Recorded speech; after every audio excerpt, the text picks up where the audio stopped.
Diretamente da Grande Itapetininga para todo o universo, começa agora o Trigal Podcast. Se você também acredita que este mundo tem um fio condutor, aqui é o seu lugar. Bom dia, Guto Nunes! Muito bom dia, meu locutor, e bom dia, ouvintes do Trigal Podcast. É uma alegria estar com você mais um dia para falar sobre aquilo que verdadeiramente importa, né? Assuntos importantes para a nossa alma, importantes para o nosso dia a dia, para as principais decisões, para a nossa família. Ou seja, vamos juntos aqui mirando, né, em um futuro muito melhor. Tamo junto e bora começar. Eu sou o Guto Nunes, estou junto com você e o tema de hoje é uma maneira diferente, né, de olhar para esse movimento interior que existe dentro de nós, que é a tristeza. Até o tema em si, né, aprender é uma forma de vencer a tristeza. E talvez você nunca tenha associado essas duas coisas. No entanto, eu vou mostrar para você, né, como esse caminho de vencer a tristeza, muitas vezes, ele passa necessariamente, né, por uma questão intelectual, uma questão de conhecimento sobre as situações, para que você consiga vencê-las, tá bom? Eu vou dar alguns exemplos aqui, vai ficar bem simples para você entender. Mas a primeira coisa é o seguinte, tá? O ser humano é conhecido, né? O que é o homem, né? O homem é o bicho que sabe falar. É o bicho que é capaz de denominar.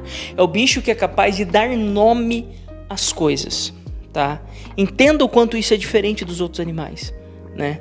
Os outros animais, eles reagem às coisas que existem. Agora, aquele que consegue conceituar, entender o que é aquilo e separar aquilo das outras coisas, é somente o homem, e isso é grandiosíssimo, tá? Tanto que o primeiro emprego que existiu na face da Terra, foi o emprego de Adão de dar um nome para as coisas, né?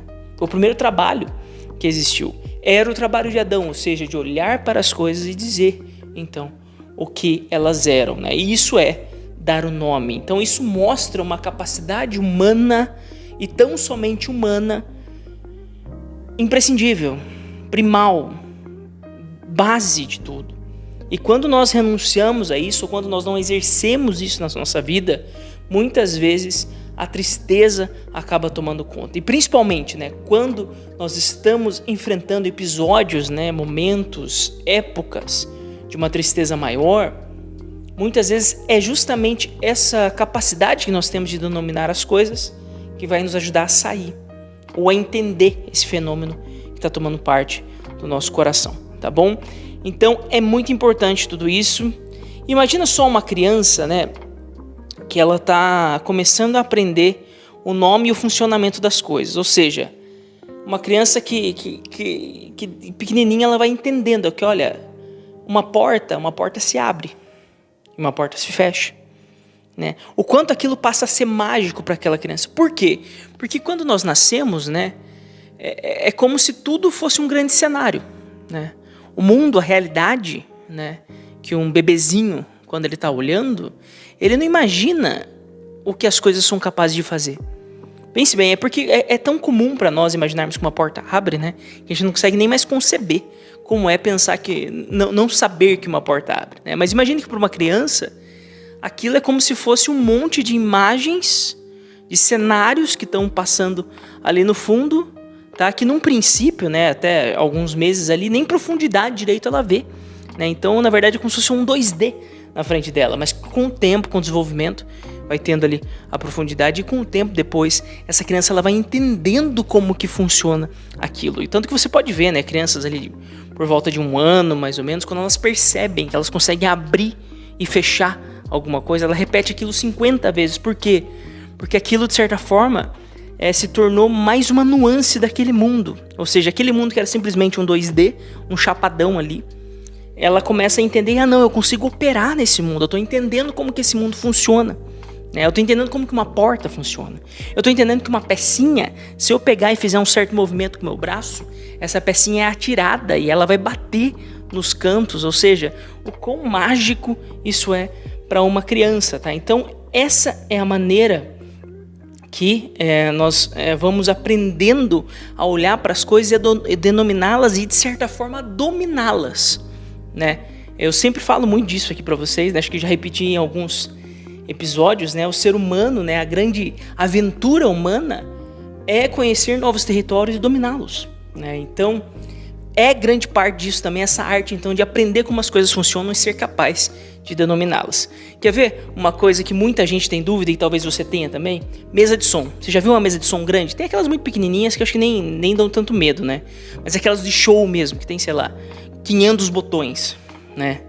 Quem não conhece como funciona uma mesa de som, vai olhar para aquilo e vai falar, cara, isso aqui para mim parece só um apanhado de um monte de botão, que eu não teria noção nenhuma do que fazer aqui para sair o som, para melhorar o som, para desligar o som desse negócio, entendeu? Então parece que é simplesmente algo absolutamente aleatório ali, não tem sentido nenhum naquele monte de botão. Pensa nisso. Eu acredito que você já teve essa experiência ou que você lembra de quando você não conhecia como funcionava, caso você saiba hoje, né? No entanto, a partir do momento que você entende um pouco daquilo ali, eu fiz faculdade de produção musical, né? Então eu entendo um pouquinho da mesa de som, você começa a entender o quão simples é aquilo dali, né? Que cada faixa vertical ali é um canal, que aquele canal tem lá o pré-amplificador, depois os amplificadores, depois os auxiliares, ou seja, são os direcionamentos, secundários, né, que tem aquele canal. Depois tem o fader ali embaixo, que é o direcionamento principal, ou seja, o volume principal que você vai mandar. Ou seja, tudo aquilo que era um grande monstro, uma grande massa cinzenta ali, ou seja, um monte de botão, um quebra-cabeça de botão, ele acaba, então, se tornando várias partes pequenas que fazem sentido para você. Agora, vamos falar sobre a tristeza, tá? A tristeza, ela é um movimento interior, ela é um movimento da nossa alma. Movimento psíquico, físico e anímico, né? Vamos chamar assim, ou seja, faz parte da nossa alma, faz parte da nossa da parte psicológica, também faz parte da nossa questão física, né? Então, nós sentimos essa tristeza. Só que em um primeiro momento, muitas vezes essa tristeza ela pode ter diversas fontes, né? Essa tristeza ela pode ter uma fonte fisiológica, né? Você está com dificuldade ali em certos hormônios, enzimas, a secreção dessas coisas está comprometida dentro do teu corpo, então o teu corpo não está produzindo aquilo, não produz dopamina, não produz serotonina e você acaba tendo dificuldades. Num segundo momento, né, isso pode ter ali uma razão de você ter tido algum episódio mais pontual, né? Você perdeu alguém que você amava muito, né? Você acabou os pais, algo do tipo. Então existe uma outra fonte ali, que é uma fonte externa a você, mas que chegou até você, essa tristeza. Ou não, é uma tristeza de fundo existencial, né? Você não se vê vivendo a vida que você tem hoje, você fez certas escolhas que hoje são ruins, ou seja, existem diversas fontes que podem existir, mas que na nossa cabeça elas são denominadas da mesma maneira, que é simplesmente tristeza, né? Então você compreende que quando você domina e você olha, você enfrenta isso que você está sentindo, essa tristeza, essa dor, essa depressão, até mesmo que pode ser, quando você olha para ela e é capaz de denominar, ou seja, de dividir, né, de entender da onde ela está partindo, isso acaba te levando, então, a fazer um tratamento mais correto, a enxergar verdadeiramente da onde vem a fonte daquilo. Quer ver um outro exemplo? Um exemplo que até o Dr. Ítalo fala bastante a respeito disso, né? Que é o exemplo da irritabilidade, né? Ou seja, pessoas que ficam muito irritadas. Acredito que você deva conhecer alguém ou até mesmo você seja uma pessoa que fica muito irritada. Muitas vezes essa irritabilidade ela não vem da situação. Ela não vem do seu filho, ela não vem do seu esposo, ela não vem do teu trabalho. Ela vem simplesmente da fome que você está sentindo. Eu faço a experiência, eu estou querendo emagrecer, né? Faço a experiência do jejum intermitente, né? Eu chego para almoçar, porque muitas vezes eu faço o jejum de comer pela última vez meio cedo, e daí só comer de novo depois no almoço, né? Então, mas eu chego para almoçar, cara, eu vejo que o meu pavio já está muito curto. Por quê? Porque eu não estou gostando da situação? Porque eu estou bravo com alguma coisa? Não. É simplesmente porque eu estou com fome. Entendeu? Então, quando você consegue olhar para uma situação interna, uma situação muito mais difícil, né? Não é simplesmente ver uma porta abrindo e fechando. Mas você começa a entender um mecanismo interno que existe dentro de você, certamente você começa a dominar. Então, eu já fico muito mais atento. Olha, eu não vou estourar agora, eu já vou procurar comer alguma coisinha, eu já vou procurar já buscar ali, deu meu horário, já fazer aquele almoço da maneira correta, entendeu? Por quê? Porque daí você vai tendo muito mais autodomínio e esse monstro que existe dentro de você, que seria a tristeza, ou a irritabilidade, ou a inveja, ou a luxúria, o orgulho. Ou seja, todos esses males que se levantam dentro de nós, nesses pecados capitais, essas tendências que nós temos, todas elas, quando elas são quebradas em pequenas partes, onde nós entendemos qual que é a causa, o que aquilo está falando dentro do nosso coração, nós vamos se tornando cada vez mais capazes de operar essas coisas e de vencê-las.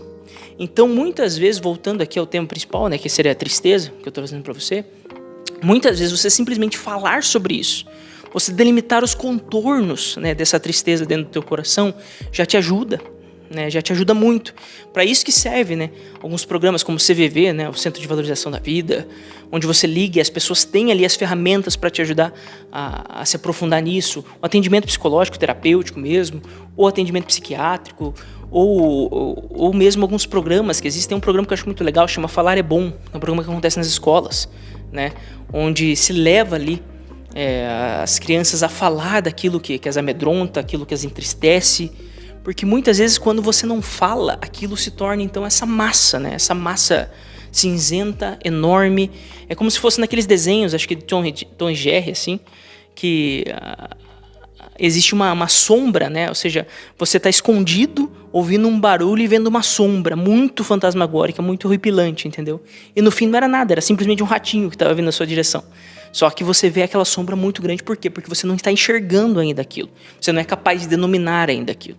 A partir do momento que você conversa sobre aquilo e vê o real tamanho, o real contorno, ele para de ser um monstro na sua vida. Então, se a tristeza está tomando conta do teu coração, encontre alguém, encontre um diretor espiritual, encontre um terapeuta, encontre um desses programas e seja capaz mesmo de abrir o teu coração e de dar esse contorno, de enfrentar esse mal e de falar a respeito, de dar nome para ele. Faça como Adão.